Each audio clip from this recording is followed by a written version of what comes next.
जय गुरुदेव। दूरदर्शी आवाज़ मासिक पत्रिका पेज नंबर 16 1 अगस्त 2023। सूरत शब्द की कमाई खास है। सूरत शब्द की कमाई खास है, इसको करना चाहिए। एक महात्मा मिल गए, तुमने उनसे भेद ले लिया तो दूसरा नहीं अपना सकता, क्योंकि वो जानता है कि जब वो वहाँ नहीं कुछ कर सकता तो यहाँ भी नहीं करेगा। वो तो यही कहेगा तू वहीं जा। वो पूरा है।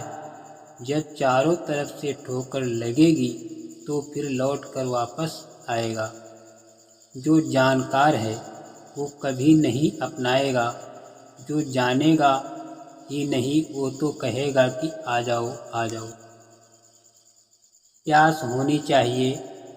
साधक साधना करता है, देखता है, सुनता भी है, दया के वेग की इंतजारी करता है।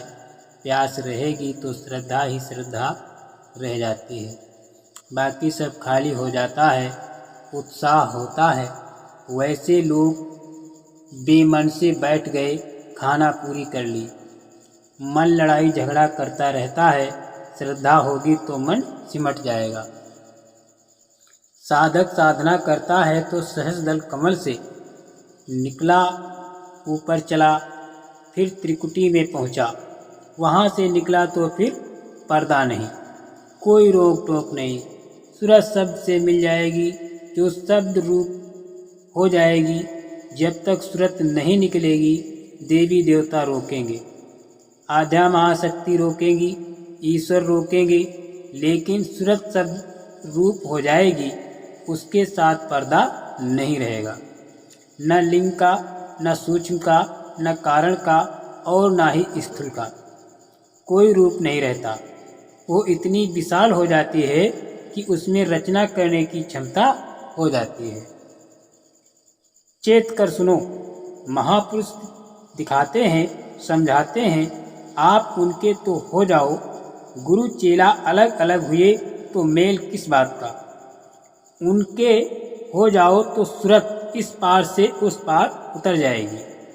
ऐसा कभी कभी संयोग मिलता है। जब महात्माओं की कृपा होती है, काफिला चलेगा, तब आपको देखने को मिलेगा कि भाषा अलग अलग है पर प्रेम श्रद्धा भाव भक्ति एक है। कितनों में बीज डाला, वो जम जाएगा तो अपना भी कल्याण करेगा और दूसरों का भी कल्याण करेगा। महात्माओं की कृपा होती है तो बीज छोड़ते चले जाते हैं। चेत कर सुनो तो सब कुछ है, न चेतो कुछ नहीं है। जब गुण का ग्राहक मिले तब गुण लाख बिकाए। जब गुण का ग्राहक नहीं तो गुण कौड़ी बदले जाए। सभी सूरतें जागृत थी। जब सूरतें सतलोक से भेजी गई थी तो सब होश में थी, जगी हुई थी। कोई भी सूरत सोई नहीं थी। दोनों आँखों के बीचों बीच बैठा दी गई तो कोई पर्दा नहीं था। बस इतना ही था कि जिस प्रकार रफ्तार से चली थी वो कम हो गई।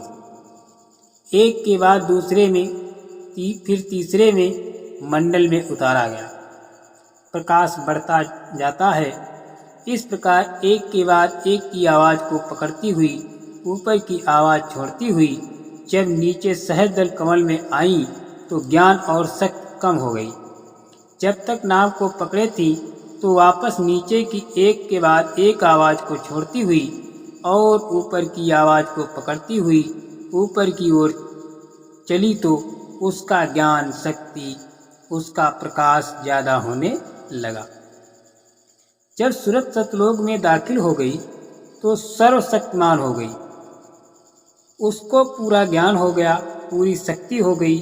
उसी को कहते हैं अवतार। जिस लोक में सूरत आएगी उसी का अवतार कहलाएगी। ऐसे महापुरुष जब आते हैं संत और फकीर के रूप में तो जोर और शक्ति नहीं करते, वो प्यार से ऊपर की तरफ मोड़ देते हैं। जब सूरत आई थी तो कोई पर्दा नहीं था, तो कहा सतयुग सब योगी विज्ञानी, सतगुरु की जरूरत। उस समय काल भगवान का विधान तो कुछ बना नहीं था। जब से उनका विधान बना, हम कर्मों के विधान में फंस गए। अब हमको चाहिए कि नाम के साथ सूरत को जोड़ें। जब नाम के साथ सूरत जुड़ेगी तो पर्दा साफ हो जाएगा।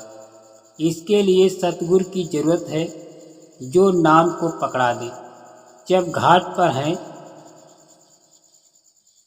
नाम घाट पर है, उसी को पकड़ना है। जीव सब अंधकार में चले गए, अपना रास्ता भूल गए कि हमको किधर जाना है। असक्त युगों युगों की अब वो 84 में डालेगा, नरकों में डालेगा, फिर निकालेगा। ममता असक्त गुणगान युगों की है, उससे हम छूट नहीं पाते। पकड़े तो आप ही हो, पर आप छोड़ नहीं पाते हो। इसलिए नहीं छोड़ पा रहे हो कि हमारा पारिवारिक धर्म कर्म है, ये हमारा सामाजिक धर्म कर्म है। इसी में जकड़े हुए हो, छोड़ नहीं पा रहे हो। अब बिना गुरु के कोई छुड़ा नहीं सकता। यहाँ का कर्म कर्जा लदा रहता है, इसलिए रोते रहते हो। गुरु की दया ले, जो गुरु शब्द भेदी हैं, आते जाते हैं, उनकी दया लें। शब्द को पकड़ लें, उसमें देववाणी कलमा है और आयतें उतर रही हैं। जहाँ से शब्द आ रहा है उस स्थान पर पहुँचो तो समझ लो कि यही शब्द हमको यहाँ ले आया। ईश्वर का शब्द पकड़ लो तो ऊपर चले जाओगे, क्योंकि उसी को पकड़कर आए हो। शब्द को पकड़ लो, दया को संभाल लो। जब समझ में आ गई तो छोड़ो मत। रोग दोख कैसे मिटेंगे? अब ये किताबों में तो नहीं, संतों की किताबों में है, और बिना उनके समझ में नहीं आएगा। ब्रह्मा विष्णु महेश ब्रह्मा रूप नहीं है, वो सब मिलौनी में बैठे हुए हैं। पहले जब हम सुनाते थे तो लोग उठकर चले जाते थे, हमारी समझ में नहीं आता है। पर जब लोगों को अनुभव होने लगा, बैठने लगे और उन्हें देखकर दूसरे लोग भी आने लगे कि इनमें इतनी श्रद्धा भाव है, तो शब्द मिलेगा तो ठंडा। अहंकार खत्म, काम क्रोध कमजोर पड़ जाएंगे, सब रोग दोख मिट जाएंगे। धीरे धीरे बदलाव। एक दफे स्वामी जी ने समझाया था कि तुम इसकी परीक्षा करो, जब तुम इसमें आओगे तभी तुम्हारी खोट निकलेगी। मुझसे कहा कि भिक्षा मांगने जाओ। स्वामी जी ने कहा तो चला गया। गांव में एक दरवाजे पर खड़ा हो गया एक आदमी, तो उसने इतनी बुरी बातें कही और बहुत गालियां दी। घर में से उसकी स्त्री निकली, उसने अपने आदमी से कहा कि तुम क्यों साधु को गालियां देते हो, और मुझसे कहा कि रुक जाओ साधु, मैं रोटी लाकर देती हूँ। इस तरह से मैं 4 दिन लगातार गया। 1-2 दिन तो उसने गालियाँ दी, फिर चुप हो गया। जब 5वीं बार मांगने गया तो वही आदमी रोटी लेकर आया और मुझसे कहा कि बाबा माफ़ कर देना, मुझसे बड़ी भूल हो गई। तुम्हारी दशा तो कहने का मतलब ये है कि महापुरुषों के वचनों का अनुभव करना चाहिए। सत्संगी एक बात कह दे तो तुम बर्दाश्त नहीं कर सकते हो, तो दुनियादार की तो बात बहुत दूर। उसमें ऐसा वैर भाव रखने लगते हो कि दुनियादार भी इतना वैर नहीं करता। अपना समय खराब मत करो। सब लोग होशियार हो जाओ। हजारों लोग मंदिर में आते हैं, वहाँ पर आपको पुराना पैदा होगी परमार्थ की। रास्ता तो इधर मिलेगा। जब सत्संग सुनोगे, वो तो ईंट पत्थर का है, कैसे कह दें कि वहाँ मिलेगा। वहाँ जो मंदिर में बैठे हैं वो यहाँ आए थे, पूरे थे, अब नहीं है। वो अपने धाम में चले गए। वो उनकी याद का चिन्ह है।